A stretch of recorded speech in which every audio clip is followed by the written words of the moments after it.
প্রিয় এইচএসসি শিক্ষার্থী, আমরা ন্যারেশনে কিন্তু টেন্স খুব ভালো করে শিখলাম, পার্সন শিখলাম, সেন্টেন্স শিখলাম। এবার আমরা শিখব ন্যারেশনের টাইম এবং প্লেস। এই টাইম এবং প্লেসটা আমাদের শিখতেই হবে, জানতেই হবে ন্যারেশন করতে হলে।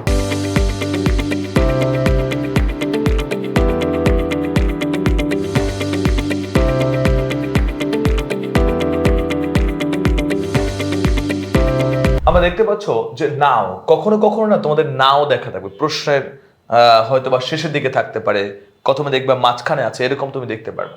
তো যদি কখনো নাও দেখতে পাও, নাও যদি কখনো থাকে, ধরো নাও আছে, তাহলে তুমি উত্তরে না কখনো কখনো তুমি উত্তরে কি লিখবা, ধরো নাও আছে তাহলে উত্তরে তোমাকে দেন লিখতে হবে। ধরো টুডেই আছে তাহলে তোমাকে দ্যাট ডে লিখতে হবে। ধরো যদি হিয়ার থাকে তাহলে তোমাকে দেয়ার লিখতে হবে। যদি কখনো দিস থাকে তাহলে তোমাকে দ্যাট লিখতে হবে। যদি কখনো দিস উইক থাকে তাহলে তোমাকে দ্যাট উইক লিখতে হবে। যদি কখনো এগো থাকে তাহলে তোমাকে বিফোর লিখতে হবে। যদি তোমাকে টুনাইট থাকে তাহলে তোমাকে দ্যাট নাইট লিখতে হবে। যদি কখনো ইয়েস্টারডে থাকে তাহলে তোমাকে এখানে দ্য প্রিভিয়াসটা লিখতে হবে। যদি কখনো লাস্ট উইক থাকে তাহলে দ্য প্রিভিয়াস উইক লিখতে হবে। যদি কখনো টুমোরো থাকে দ্য ফলোয়িং ডে লিখতে হবে অথবা নেক্সট ডে লিখতে হবে। আর যদি কখনো নেক্সট উইক থাকে তাহলে দ্য ফলোয়িং উইক বা নেক্সট উইক লিখতে হয় স্যার। আশা করি তুমি এগুলো যদি একটু মুখস্থ করো তোমার জন্য অনেক কাজে লাগবে। চলো আর একবার আমরা পড়ে নিই। নাও থাকলে দেন হবে, আবার একসঙ্গে বলো। নাও থাকলে কি হবে? দেন হবে। টুডে থাকলে দ্যাট ডে। তারপর দেখো আরো দেখতে পাচ্ছ যে হিয়ার থাকলে দেয়ার হবে, দিস থাকলে দ্যাট হবে, দিস উইক থাকলে দ্যাট উইক হবে, এগো থাকলে বিফোর হবে, টুনাইট থাকলে দ্যাট নাইট হবে, ইয়েস্টারডে থাকলে দ্য প্রিভিয়াস ডে হবে, লাস্ট উইক থাকলে দ্য প্রিভিয়াস উইক হবে, টুমোরো থাকলে দ্য ফলোয়িং ডে হবে, আর নেক্সট উইক থাকলে দ্য ফলোয়িং উইক বা নেক্সট উইক হবে। আশা করি তুমি যদি এগুলো মুখস্থ রাখো তাহলে ন্যারেশন তোমার জন্য খুবই খুবই খুবই চমৎকার এবং মজাদার হয়ে উঠবে। এভাবে মজার মজার তুমি যদি শিখতে পারো ন্যারেশন, সত্যি অনেক বেশি ভালো হবে। এবার আমরা মূল ন্যারেশনে চলে আসলাম। ন্যারেশনে কিভাবে সেন্টেন্স পরিবর্তন করতে হয়। এই যে তোমাকে বলেছিলাম, যারা ক্লাসগুলো দেখেছো, যে সেন্টেন্স কত প্রকার, 5 প্রকার বলেছিলাম না তোমাদের? এই 5 প্রকার সেন্টেন্স আমরা শিখেছিলাম। এইবার আমরা সেন্টেন্স পরিবর্তন করব। চলো ন্যারেশনে আমরা কি শিখি এবার বলো তো? সেন্টেন্স পরিবর্তন শিখবো। এইটাই হলো গুরুত্বপূর্ণ। ন্যারেশনের সেন্টেন্স পরিবর্তন শিখতে হবে। আর তোমাদের এতদিন আমি যা যা পড়িয়েছি, যে সেন্টেন্স পরিবর্তন করার আগে তোমাকে অবশ্যই পার্সন শিখতে হবে। সেন্টেন্স পরিবর্তনের আগে তোমাকে ভার্ব পরিবর্তন শিখতে হবে, টেন্স পরিবর্তন, প্রোনাউন পরিবর্তন শিখতে হবে। এগুলো শিখলেই পারবা। তাহলে এবার আমরা চলো শিখি। তোমাদের মনে আছে ন্যারেশনে অ্যাসার্টিভ সেন্টেন্স পরিবর্তন শিখবো। অ্যাসার্টিভ সেন্টেন্স চেনার উপায় কি মনে আছে না সবার তোমাদের? অ্যাসার্টিভ সেন্টেন্স কিভাবে চেনা যায়? ওই যে বলছিলাম, বাক্যের মধ্যে সাবজেক্ট থাকবে, ভার্ব থাকবে, অবজেক্ট থাকবে। যখন এই ধরনের স্ট্রাকচার কোন সেন্টেন্সের মধ্যে দেখতে পারবো, তখন তুমি ন্যারেশনে সেইড টুর পরিবর্তে, দেখো সেইড টু এর পরিবর্তে টোল্ড আনবা, অথবা সেইড টুই আনতে পারবা, অথবা তুমি রিপ্লাইড বসবে। তাহলে মনে রাখবা, অ্যাসার্টিভ বাক্য যখন থাকবে, অ্যাসার্টিভ বাক্য, বারবার বলছি অ্যাসার্টিভ বাক্য, যখন তুমি অ্যাসার্টিভ বাক্য দেখতে পারবা, তখন তুমি সেইড টুর পরিবর্তে কি আনবা? টোল্ড, সেইড টু অথবা রিপ্লাইড তোমাকে ব্যবহার করতে হবে। এই কথাগুলো একটু মনে রেখো আর কি।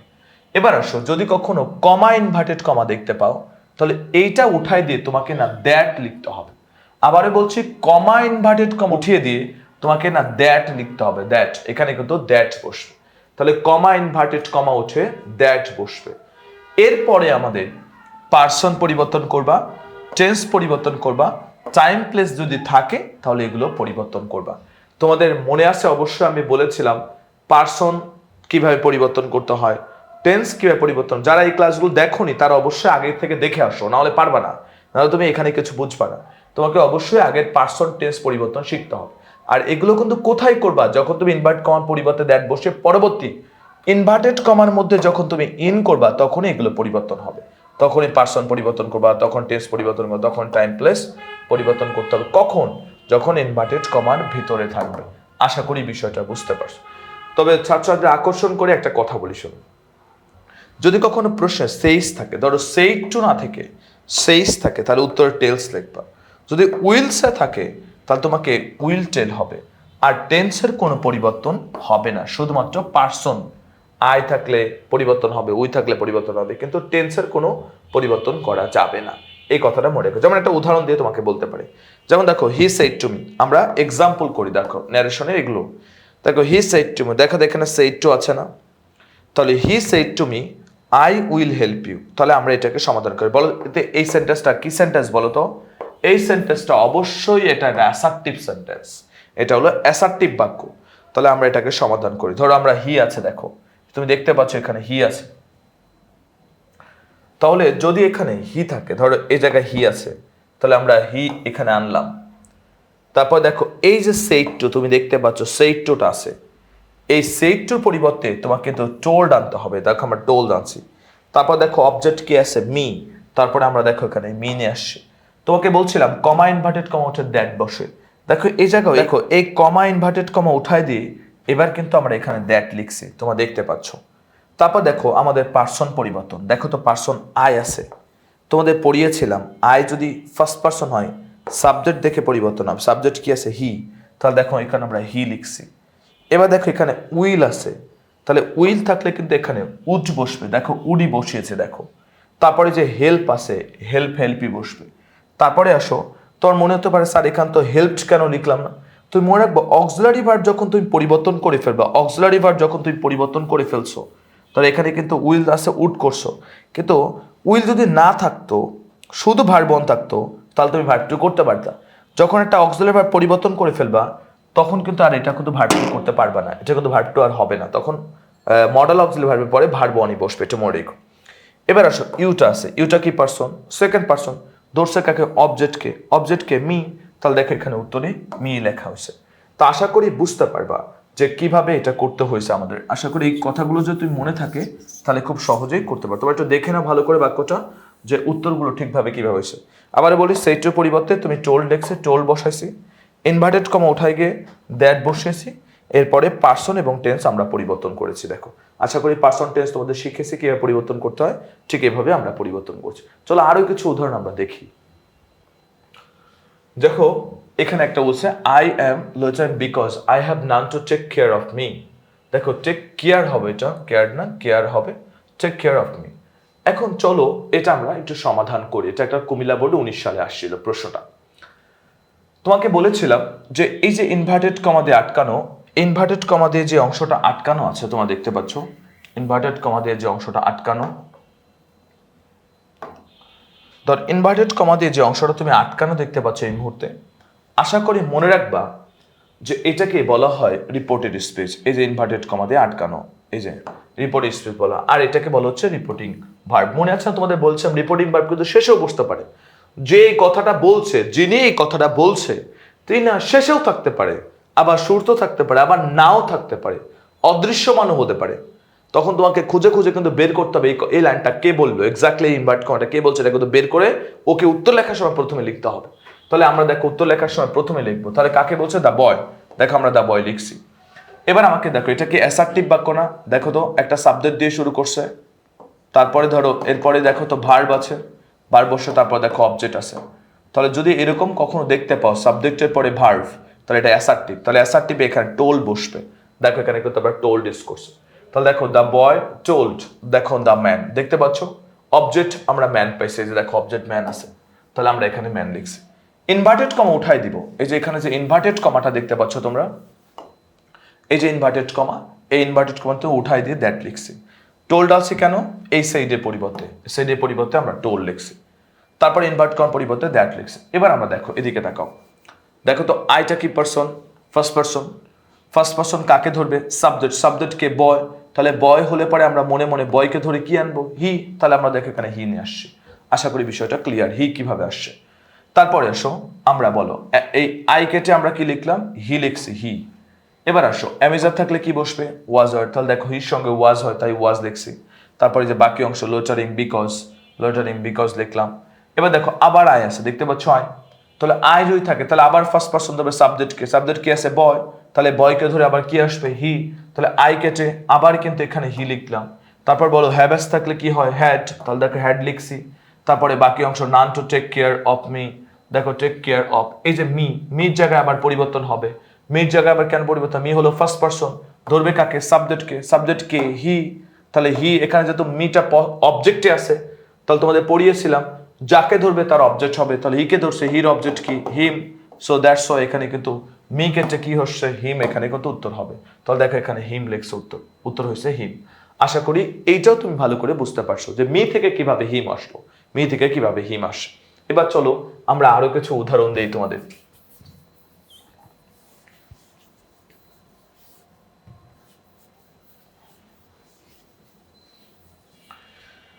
দেখো আরেকটা উদাহরণ আমরা দেখতে পাচ্ছি, I am not yet sure what I have to do because everything depends on my result, said Susmita to the teacher. তাহলে এটা কিন্তু একটা ঢাকা বোর্ড 23 সালের প্রশ্নটা আসছিল। চলো আমরা সলভ করি। তাহলে যে কথাটা বলে তাকে উত্তর লেখার সময় প্রথমে লিখতে হয়, তাহলে আমরা প্রথমে লিখবো। এই কথাটা কে বলছে বলো তো? সুস্মিতা। সো আমরা সুস্মিতা এখানে লিখলাম। তারপরে আমাকে সেড টু পরিবর্তে, যেহেতু এর অ্যাসার্টিভ বাক্য, সাবজেক্ট দিয়ে শুরু করছে, এরপরে ভার্ব আছে, তাহলে এটা অ্যাসার্টিভ। অ্যাসার্টিভের কারণে আমরা সেড টু পরিবর্তে টোল্ড আনলাম। তারপর যিনি কথাটা শুনছে অবজেক্ট, তাকে আমরা এখানে অবজেক্টটা লিখলাম। এবার আমাদের কমা ইনভার্টেড কমা উঠাই দিতে হবে। দেখো এখানে কমা ইনভার্টেড কমা আছে, তাহলে এটা উঠাই দিয়ে আমরা কি লিখছি? দ্যাট লিখলাম। এবার আমাদের দিকে তাকাও, দেখো এখানে আই আছে, আইটা কি পারসন? First person. ধরবে কাকে? সাবজেক্টকে সুস্মিতা। দেখো সুস্মিতা, তাহলে এর পরিবর্তে কি বসছে? সি বসালাম। অ্যামেজার থাকলে কি হয় বলো? ওয়াজ আর, তাহলে ওয়াজ লিখছি। তারপরে নট ইয়েট টু হোয়াট, আবার যেহেতু আই আছে আই, তাহলে আই আবার পরিবর্তন করতে হবে। তাহলে শিওর পর্যন্ত ওয়ার্ড পর্যন্ত আমরা লিখছি। এবার দেখো আইটা কি পারসন? First person. আই দেখো আবারও বলছে আইটা কি পারসন? First person. ধরবে কাকে? সাবজেক্টকে সুস্মিতা।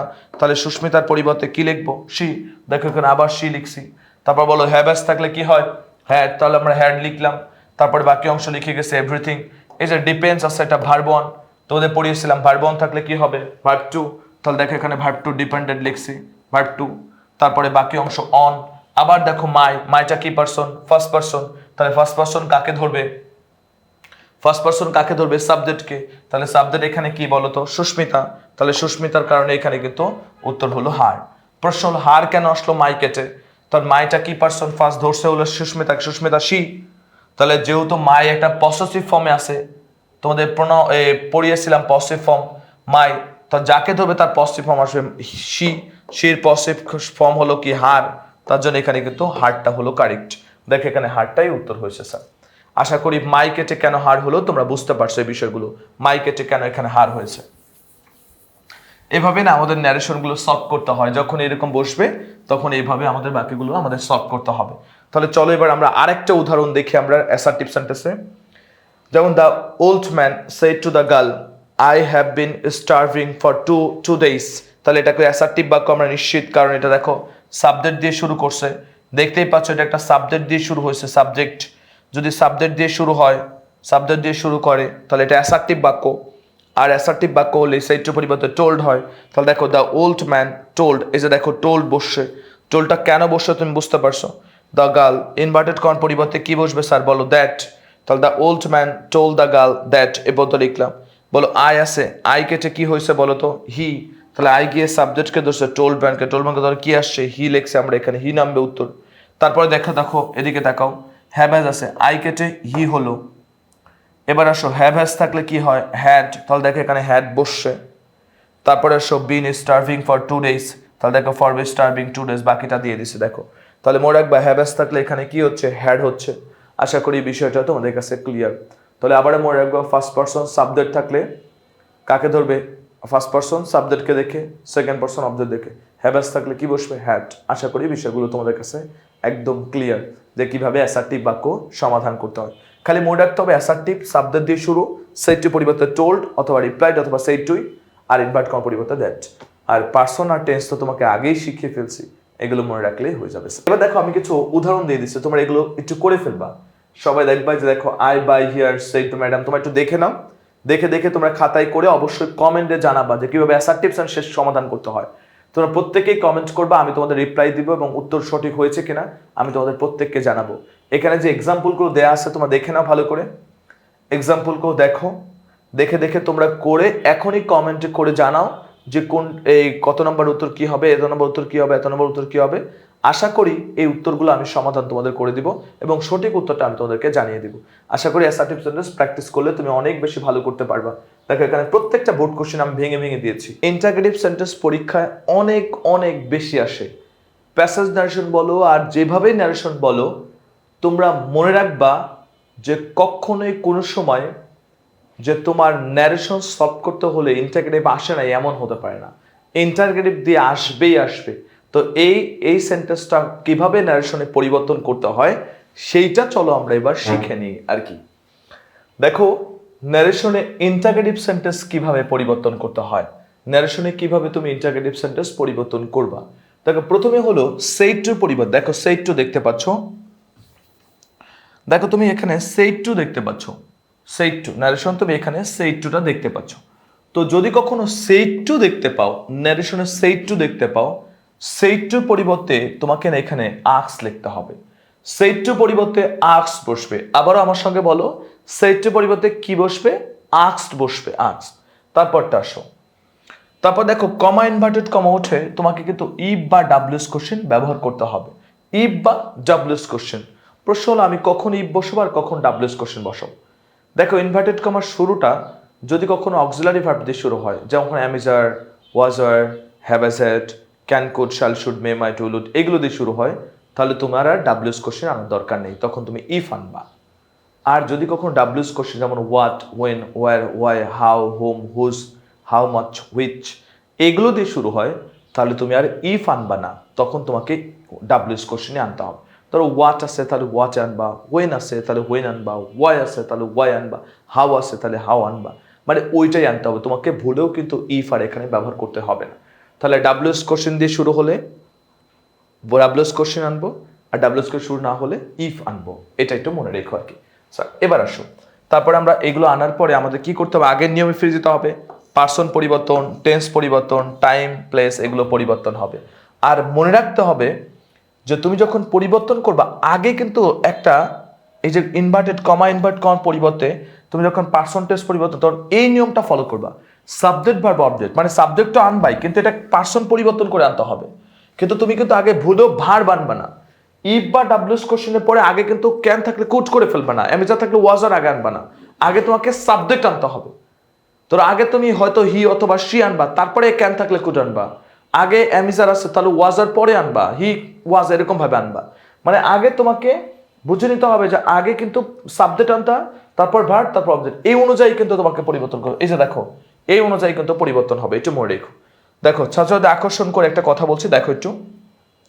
প্রশ্নের শুরুতেই যদি বা ডাব্লিউএস কোশ্চেনের পরে যদি কখনো ডুডি ডাস দেখো, প্রশ্নের শুরুতে অথবা ডাব্লিউএস কোশ্চেনের পরে যদি কখনো ডুডি ডাস থাকে, তাহলে এগুলো ইন্টারগ্রেটিভ সেন্টেন্সে অবশ্যই বাদ দিতে হবে। আবারও বলছি, ডুডি ডাস থাকলে ইন্টারগ্রেটিভ সেন্টেন্সে বাক্যের শুরুতেই অথবা ডাব্লিউএস কোশ্চেনের পরে, তাহলে এটা না অবশ্যই অবশ্যই তোমাকে বাদ দিতে হবে। এটার কখনো উত্তর লিখবা না, বা এটা উত্তর লিখলে হবে না তোমার, এটা মনে রেখো। তাহলে দেখো যদি কিন্তু ডিড থাকে, ডিড থাকলে ডিড বাদ যাবে, কিন্তু পরবর্তী যে ভার্বটা থাকবে, পরবর্তী ধরো ভার্ব থাকবে, এই ভার্বটা হ্যাড বসবে, তারপরে ভার্ব থ্রি বসবে। আবার একটু বুঝে নাও, ডিড থাকলে ডিড বাদ যাবে। যেমন একটা উদাহরণ দেই তোমাকে আমি, যেমন দেখো ধরো এটা দেখো যে যদি কখন ডিড থাকে, ডিড থাকলে কি হবে? ডিড বাদ যাবে, পরবর্তী হ্যাড বসবে, আর পরবর্তী ভার্বটারে ভার্ব থ্রি করতে হবে, ডিড আর বসবে না। পরবর্তী যে মেন ভার্বটা থাকবে ওই মেন ভার্বটাকে ভার্ব থ্রি করতে হবে স্যার। তাহলে এই কথাগুলো একটু মনে রাখো। তাহলে একটু সহজ করে একটু বলি, এক চলক এক ফলকে বলে ফেলি। ন্যারেশনে ইন্টারগ্রেটিভ সেন্টেন্সে সেইড টু পরিবর্তে আক্স বসে, কমা ইনভার্ট কমা উঠে ইফ বা ডাব্লিউএস কোশ্চেন বসে। তারপরে পার্সন এবং টেন্স পরিবর্তন করবা, কিন্তু অবশ্যই সাবজেক্ট ভার্ব অবজেক্ট অনুসারে পরিবর্তন করবা, বলেও আগে ভার্ব নিয়ে আসবা না। আশা করি আর ক্লিয়ার তোমাদের। এছাড়া ডুডি ডাস থাকলে বাদ যাবে, ডিড থাকলে ডিডও বাদ যাবে, কিন্তু যেহেতু এটা ভার্ব টুতে আছে, আর ভার্ব টু থাকলে আমরা জানি হ্যাড প্লাস ভার্ব থ্রি হয়, হ্যাড করবা আর পরবর্তী মেইন ভার্বটারে ভার্ব থ্রিতে পরিণত করবা। আশা করি ক্লিয়ার। চলো আমরা উদাহরণ দেখি, পরবর্তী উদাহরণগুলো কেমন আছে। আমরা দেখো দেখতে পাচ্ছ যে প্রথমে ডু দিয়ে শুরু করছে, এটা কিন্তু ডাব্লিউএস কোশ্চেন দিয়ে শুরু হয়নি। The do you have any choice, দেখো প্রশ্নবোধক চিহ্ন আছে, তাহলে আমরা নিশ্চিত যে এটা একটা ডাব্লিউএস মানে ইন্টারগ্রেটিভ সেন্টেন্স। এটা বলছে কি, said the teacher to Susmita, তার টিচার সুস্মিতাকে বললো যে তোমার কি কোনো চয়েস আছে, তাহলে চলো আমরা এটা সমাধান করি। তো দেখো দ্য টিচার বসছে, প্রথমে যে বলছে তাকে উঠালাম দ্য টিচার, ধরো দ্য টিচার এখানে আমরা লিখছি, ধরো আমরা দ্য টিচার এখানে লিখলাম, ধরো এখানে প্রথমে আমরা দ্য টিচার লিখছে, যে বলছে তাকে আমরা প্রথমে এখানে লিখলাম দ্য টিচার। তারপরে দেখো আমরা দেখতে পাচ্ছ সেইড টু পরিবর্তে এই যে সেইড টু আছে, এই সেইড টু পরিবর্তে কি লিখবো? আক্স। কেন আক্স লিখবো? কারণ এটা একটা প্রশ্নবোধক চিহ্ন, ইন্টারগ্রেটিভ সেন্টেন্স। আর ইন্টারগ্রেটিভ সেন্টেন্সের সেইড টু পরিবর্তে আক্স বসে, সবাই তোমরা জানো। সুস্মিতায় লিখলাম। এবার আসো আমরা কমা ইনভার্টেড কমা উঠাই দিব। এই যে এখানে যে কমা ইনভার্টেড কমা দেখতে পাচ্ছ, এই জায়গায় যে কমা ইনভার্টেড কমা আছে, এই কমা ইনভার্টেড কমা উঠে গিয়ে আমাকে কিন্তু এই জায়গায় ইফ ব্যবহার করতে হবে। কমা ইনভার্টেড কমা উঠে গিয়ে এখানে কিন্তু ইফ ব্যবহার করতে হবে। দেখো আমরা এখানে কিন্তু এখানে ইফ বসছে, কমা ইনভার্ট কমা উঠে এখানে কিন্তু ইফ বসেছে। ডাব্লিউএস কোশ্চেন নাই, ডাব্লিউএস কোশ্চেন কিন্তু এখানে নাই, সো দ্যাটস ওয়াই কিন্তু আমরা ডাব্লিউএস কোশ্চেন এখানে বসাইনি। তাহলে এখানে কিন্তু আমরা ইফ ব্যবহার করছি। এবার আসো, আমরা বলছিলাম এই ডুডি ডাস থাকলে ডুডি বাদ যাবে, সো এটা কখনো আর আনবা না, আনি নেই। এবার দেখো ইউটা কি পারসন, ইউটা হলো সেকেন্ড পারসন। সেকেন্ড পারসন কাকে ধরবে? অবজেক্টকে। তোমাদেরকে তো আগেই পড়িয়ে ফেলছি যে সেকেন্ড পারসন অবজেক্টকে ধরবে। অবজেক্টকে সুস্মিতা, আর সুস্মিতাকে ধরেই কিন্তু এখানে সি আসছে। আবার বলছি সেকেন্ড পারসন অবজেক্ট কাকে ধরবে? অবজেক্টকে সুস্মিতা, তো সুস্মিতার পরিবর্তে এখানে কিন্তু সি নামছে। আশা করি বুঝতেছো যে সি কিভাবে আসলো। আবার বলি ইউটা সেকেন্ড পারসন ধরছে কাকে? সুস্মিতা। সুস্মিতা তো মেয়ে, তার জন্য এখানে সি বসছে, সি বসাইছে এখানে। ধরো এই জায়গায় সি বসছে কেন? এই যে ইউ কেটে ভালো করে দেখো যে এই জায়গায় ইউ কেটে তোমাকে কিন্তু সি আসছে। দেখো এবার আসো, যদি কখনো হ্যাভাস থাকে তাহলে কি বসবে? হ্যাড। দেখো হ্যাভাস আছে, সো আমি হ্যাড লিখছি। তারপর দেখো অ্যানি চয়েস, তারপর দেখো অ্যানি চয়েস লিখে ফুল স্টপ। ভুলেও কিন্তু এখানে প্রশ্নবোধক ব্যবহার করা যাবে না। যেহেতু এটা প্রশ্নবোধক আছে তাহলে কিন্তু প্রশ্নবোধক বলবে না, এখানে ফুল স্টপ ব্যবহার করতে হবে। তাহলে অবশ্যই মনে রাখবা যে অ্যাসার্টিভ বাক্যে, এই যে ইন্টারগেটিভ বাক্যে সেইটির পরিবর্তে আক্স ব্যবহার করছি। কমা ইনভার্ট কমা উঠে ইফ বা ডাব্লিউএস কোশ্চেন বসে, তারপরে পার্সন এবং এই যে টেন্স পরিবর্তন হয়েছে, দেখো তোমরা দেখতে পাচ্ছ। তারপরে বাকি অংশ আমরা লিখে দিয়েছি। এটা হলো আমাদের উদাহরণ। চলো আরেকটা উদাহরণ আমরা দেখি। দেখো বলেছে where will you get admission after your HSC examination said the teacher to Susmita. দেখো টিচার সুস্মিতাকে জিজ্ঞেস করলো যে পরীক্ষার পরে তুমি কোথায় অ্যাডমিশন নিবে, এটা বলছে। তাহলে এটা দেখো তো একটা ডাব্লিউএস কোশ্চেন দিয়ে শুরু করছে না? তাহলে আমরা পড়ি আগে। তাহলে প্রথমে যে বলছে তারা উঠালাম দ্য টিচার, সেইটির পরিবর্তে আমরা আক্স টানলাম, তারপরে অবজেক্ট আনবো, যাকে বলছে তাকে আমরা নিয়ে আসলাম। তারপরে কমা ইনভার্টেড কমা উঠে হোয়ার বসাইছি। দেখো এখানে ডাব্লিউএস কোশ্চেন বসানোর কথা, তাহলে আমরা হোয়ার এখানে লিখছি। তারপর দেখো ইউ আছে, ইউটা কি পারসন? সেকেন্ড পারসন কাকে ধরবে? অবজেক্টকে। তাহলে অবজেক্টকে সুস্মিতা, তাহলে সুস্মিতার কারণে এখানে সি নামছে। দেখো তোমরা দেখতে পাচ্ছ এখানে কিন্তু সি বসাইছি আমরা। তারপর দেখো উইল থাকলে কি হবে? উড। তুমি কিন্তু আগে ভুলেও কিন্তু আগে যদি সির আগে উড লেখো তাহলে কিন্তু ভুল হবে, যে উইল থাকলে আগে উড লিখবো না। আগে তোমাকে সাবজেক্ট আনতে হবে, তারপর তুমি কি ভার্ব আনবা। তারপর দেখো উইল আছে, সো আমরা এখানে উড লিখছি। তারপর দেখো গেট আছে, আমরা এখানে গেটটা ব্যবহার করলাম।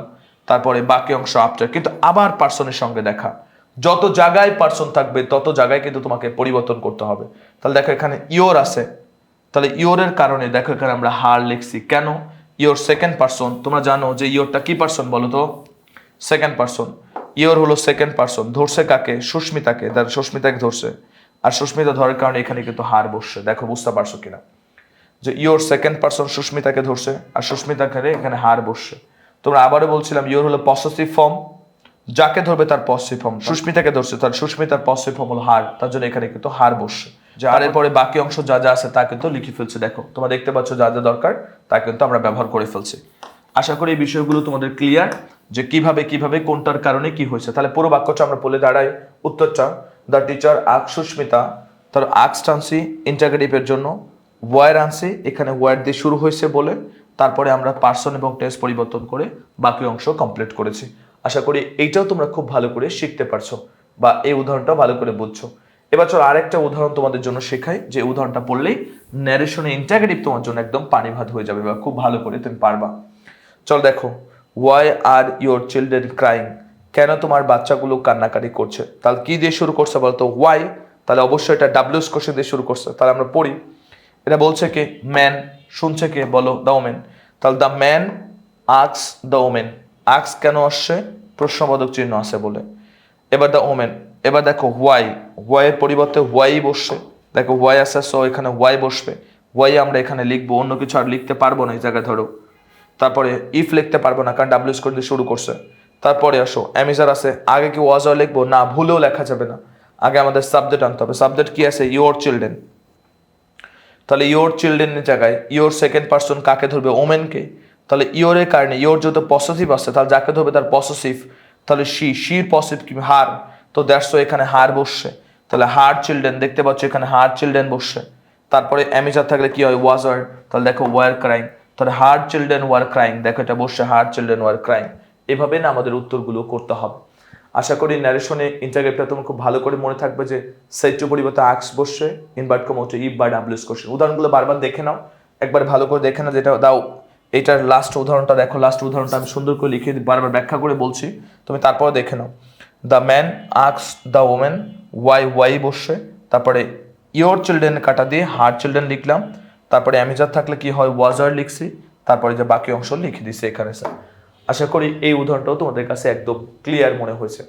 তো এইভাবেই না আমরা ন্যারেশন প্র্যাকটিস করার চেষ্টা করব। আমি তোমাদের ন্যারেশন কতটুকু বুঝতে পেরেছো এই জন্য আমি কাছে এক্সাম্পল দিয়েছি, তোমরা কমেন্টে অবশ্যই জানাবা উত্তরগুলো কি কি হয়। চলো আমরা দেখে নিই। তোমাদের জন্য এই উদাহরণগুলো দিয়েছি, যে দেখো 1 থেকে 5 6 7 8 9 প্রায় 8টা উদাহরণ দিয়েছি। এগুলো বোর্ড থেকে ভেবে কখনো ইফ দিয়ে কাজ করতে হবে, কখনো ডাব্লিউএস কোশ্চেন দিয়ে কাজ করতে হবে। তোমরা এই উদাহরণগুলো, এই প্রত্যেকটা উদাহরণগুলো তোমরা বাসায় করবা, করে করে কমেন্টে আমাকে উত্তর জানাবা। যে যেটা পারো, তোমরা যদি 2টা পারো 2টা, তোমরা 1টা পারলে 1টা জানাবো, অবশ্যই জানাতে হবে। তো এভাবে না আমাদের ইন্টারগ্রেটিভ সেন্টেন্স প্র্যাকটিস করতে হয় এবং ইন্টারগ্রেটিভ খুব ভালো করে তুমি পারবা। আশা করি ইন্টারগ্রেটিভ নিয়ে আর কোনো সমস্যা তোমাদের হবে না।